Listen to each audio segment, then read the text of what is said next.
Приветствую наших зрителей канала ТНВ. Сегодня мы берем интервью у режиссера Тимофея Шаракина. Он снял сериал в Иннополисе об искусственном интеллекте. Здравствуйте, Тимофей. Привет. Хотелось бы начать беседу с такого вопроса традиционного. Расскажите, пожалуйста, о себе, где учились и как начали заниматься съемками фильмов. Самый, на самом деле, по первому образованию математик-программист. Я из Казанского университета, факультет ВМК. Но, по сути, с молодых лет, скажем так, в университете я уже начал заниматься творчеством студенческим, и поэтому, по большей части, учился именно там, наверное, в творческих стезях. Основной учебе уделял не так много времени, увы. Вот. Но это как бы дало свои плоды, я переориентировался на режиссерскую деятельность, и сейчас этим занимаюсь полностью. Ну и есть у меня как бы еще одно образование. Я успел 2 года поучиться в высшей школе режиссеров-сценаристов в Санкт-Петербурге. Вот я выиграл грант, уезжал туда на 2 года, но потом вернулся в Казань. А почему? Здесь, не знаю, как-то... Здесь, наверное, для меня на тот момент, в 2013 году, было лучше, больше возможностей или более комфортно. Не знаю даже, наверное, по сумме фактов. Казанский? Да, я сам вырос здесь, родился. А что уже вот успели снять и чем гордитесь? Какие у вас были фильмы, там, полнометражные, короткометражные? Наверное, именно этот проект самый крупный, который пока что был, на самом деле, в моей истории и в истории друзей, с которыми мы это снимали.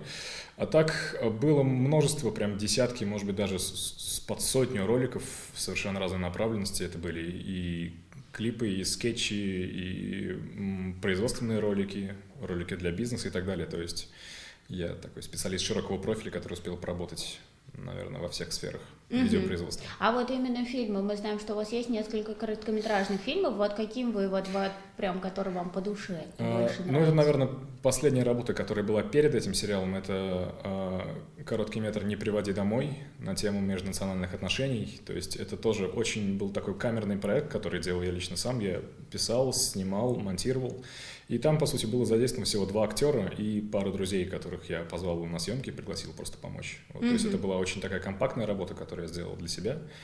Вот, и она сейчас есть в сети, то есть ее можно найти и посмотреть. «Не приводи домой».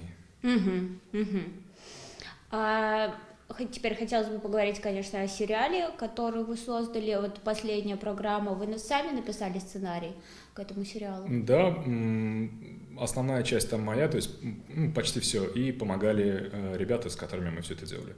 То есть сами исполнители главных ролей, Кирилл Карамов и Амир Садыков, то есть они принимали участие в разработке сериала, но основная часть была на мне. Как появилась вообще идея создания этого сериала?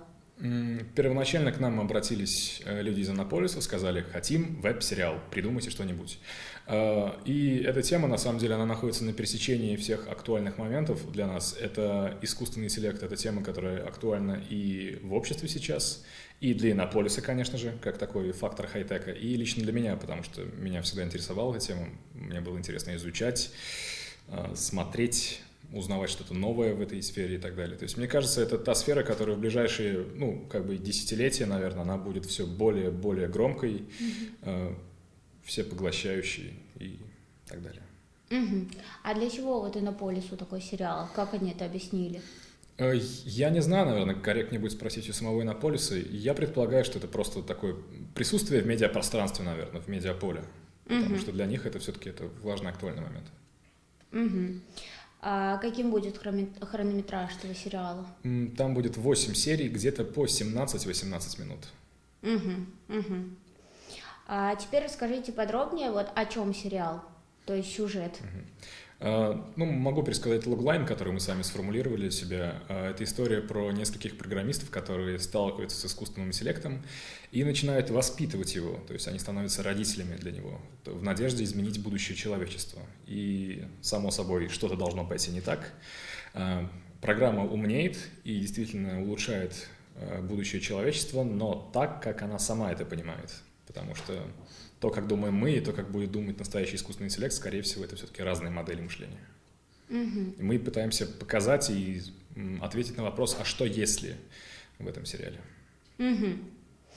А какой у вас был ориентир, я имею в виду, в плане на каких режиссеров и какие сериалы? Все-таки об этом уже есть сериалы, там я имею в виду. Да, у нас как раз это получилось отчасти, конечно же, пересечение черного зеркала, пожалуй, и Кремниевой долины. Но, как это часто бывает, как бы ребенок — это не всегда наполовину мама, наполовину папа, это обычно нечто чуть-чуть новое, и у нас получилось то же самое. То есть ориентировались мы на эти два сериала, но в итоге получилось что-то, что не похоже ни на то, ни на другое. То есть мы привнесли туда что-то свое собственное. По поводу режиссеров не могу сказать, что были какие-то конкретные ориентиры. Наверное, только вот именно сериалы, их настроение, их дух, скажем так. А вы знаете, вот ваши коллеги, так скажем, в Башкирии сняли недавно сериал, и это все Роберт. Вы смотрели его, знакомы с ним? То есть там молодой ученый, физик тоже.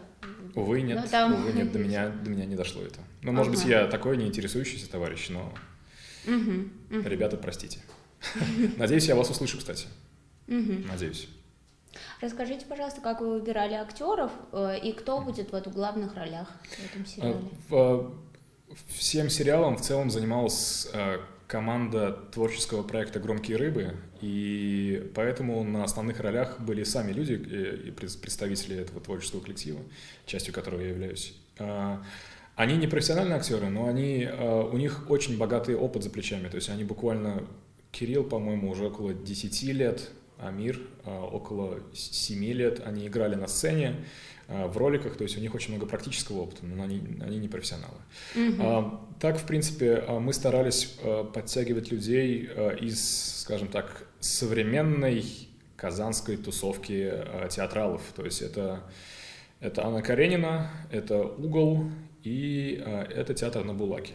То есть это как раз все те молодые, интересные, яркие, свежие актеры, с которыми приятно работать, и с которыми на самом деле хочется работать. Это был интересный опыт. А кто эти ребята? Из Анны Карениной это Искандер Нуризянов, который исполнил роль начальника IT-компании. Из «Угла» это Регина Саттарова, руководитель всего этого объединения, и Даша, так, увы, вот не вспомню, Дарья, прости меня. Даша. И из театра на Булаке были тоже около 3 людей в эпизодических ролях. Тоже уже сейчас, увы, не назову поименно всех. Но главное, что представители всех вот этих вот... Мы зацепили всех почти, кого можно было из творческих коллективов в Казани. То есть вы вот кастинг, можно сказать, не объявляли? Кастинг нет, потому что изначально было понимание того, кто... Ну, то есть мы примерно понимали возможности всех тех людей, которые были на этих ролях. То есть я с ними был более-менее знаком. Где-то кое с кем работал. С Дашей, например, уже успел поработать на проекте за 2 года до этого. С Дашей, на самом деле, получилась интересная ситуация. Я изначально планировал, что будет она, и даже сценарий немножечко писал под нее.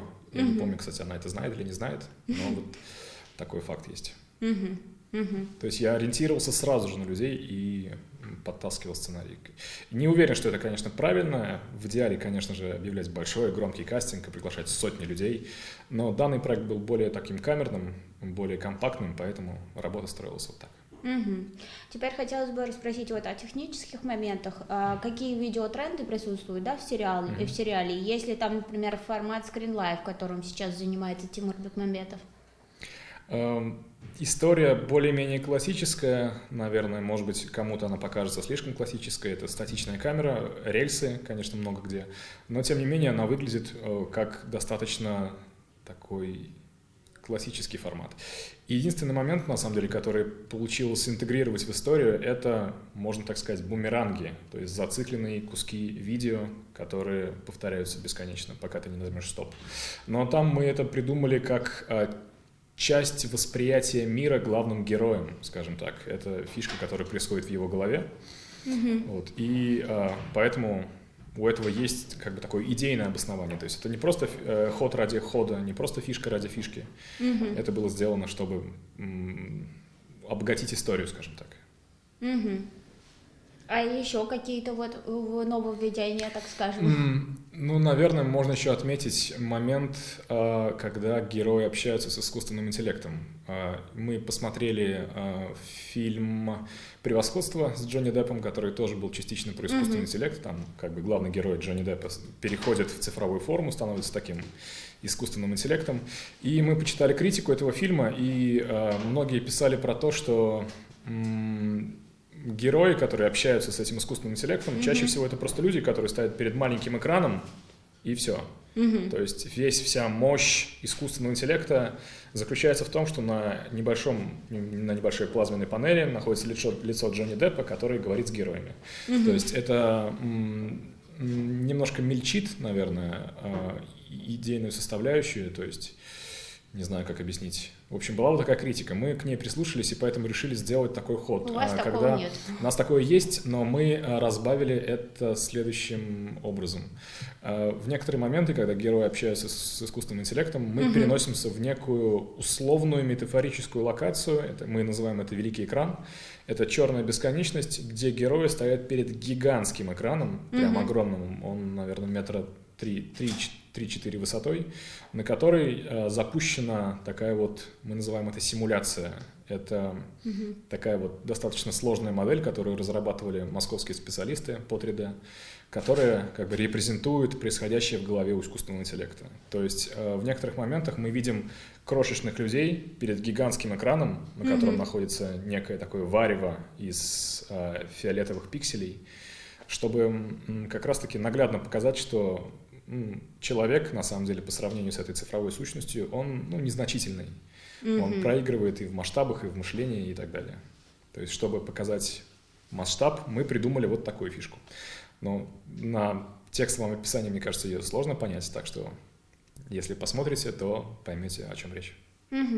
А консультировались ли вы вот со специалистами, с учеными ребятами с Иннополиса?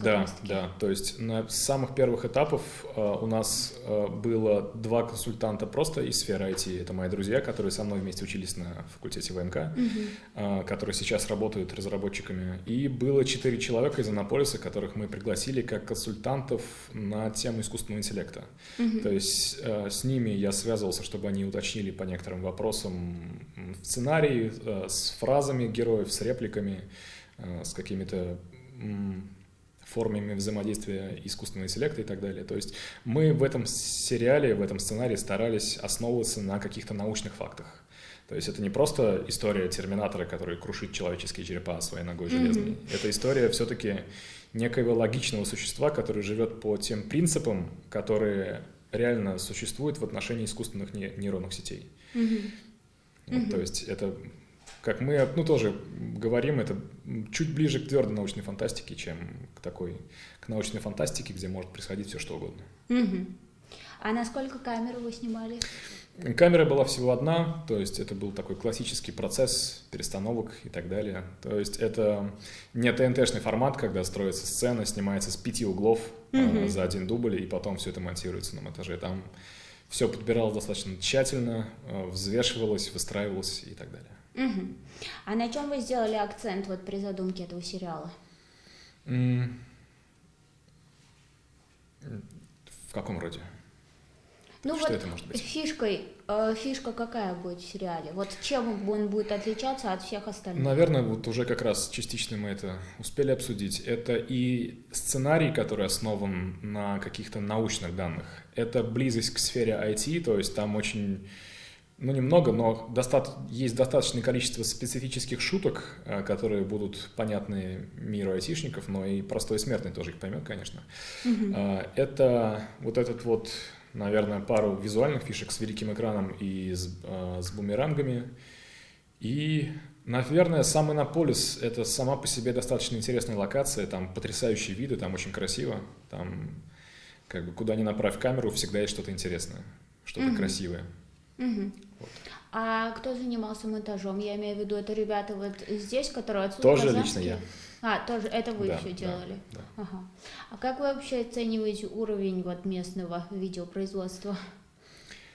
Сложный вопрос, потому что уровень местного видеопроизводства в целом хорош, но как только человек, который растет в этих условиях, достигает каких-то успехов, он моментально оказывается в Москве.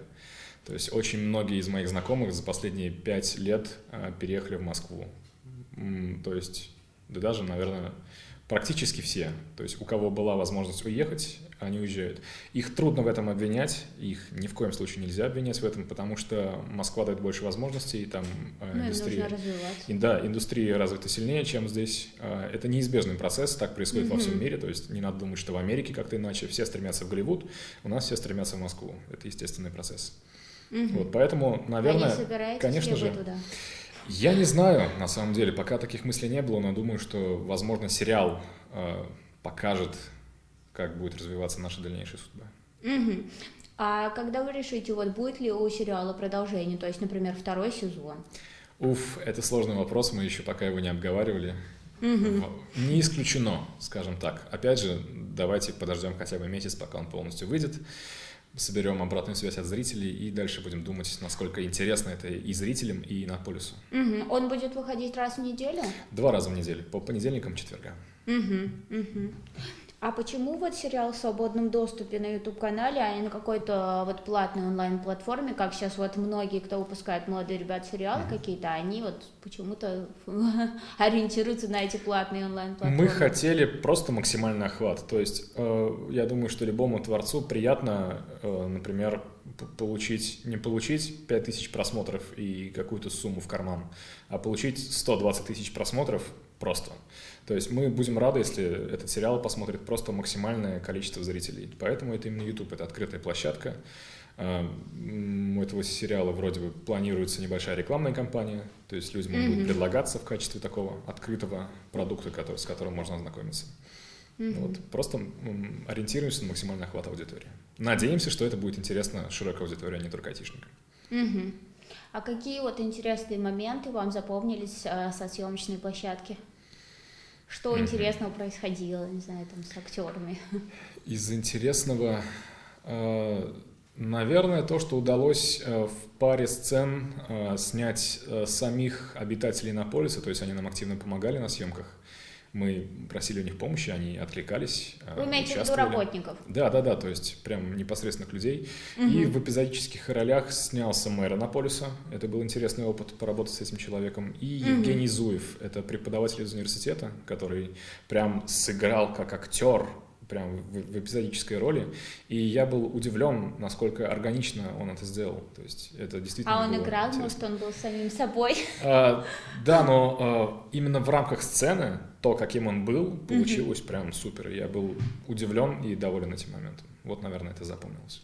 Ага, а что сложнее вот по вашему вот этому опыту съемок сериала, именно сами съемки или монтаж после? Потому что многие режиссеры, даже известные, говорят, что монтаж — это вообще отдельная тема. На съемках, наверное, не посидишь с чаем в тапочках, вот так и скажу. Сами съемки — это всегда дикий стресс, это взорванная голова, это недостаток времени, это усталость, это обстоятельства, которые говорят себе, что ты планировал здесь снимать 6 часов, а будешь снимать 4. Вот как хочешь, но это в лучшем случае, как хочешь, так и крутись. Поэтому монтаж это, наверное, марафон, но съемки — это спринт. Там нужно очень быстро бежать и очень сильно выкладываться по силам. Поэтому, наверное, все-таки монтаж попроще будет, а съемки — это стресс тот еще. А сколько вы снимали по времени? В сумме было 23 смены, а жили мы там основной группой, то есть 5 человек или 4 человек в месяц в Иннополисе. Спасибо вам большое, Тимофей, Вам спасибо, за было приятно интервью, за поболтать. интересный рассказ.